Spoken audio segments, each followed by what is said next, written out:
Hi everyone, this is Karen Elocso and welcome back to my YouTube channel. For today's video ay pupunta tayo sa Tanay Rizal para magbenta ng prutas at gulay. Sumama ako sa magulang ko para magbenta kasi in a simple way makakatulong tayo sa kanila dahil kailangan nila mag-provide ng makakain natin and then kailangan din nila mag-provide ng mga kailangan natin sa eskwelahan. Dahil nag-aaral pa ako, wala pa akong masyadong maitutulong. So, naisipan ko sumama na lang sa pagtitinda para kahit simpleng pagtulong man lang ay makatulong ako.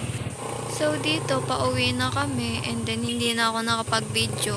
Gawa ng nalibang din ako pagtitinda at ayan, nagmemeryenda na kami. Tapos, tignan nyo naman yung aming paninda. Kakaunti na.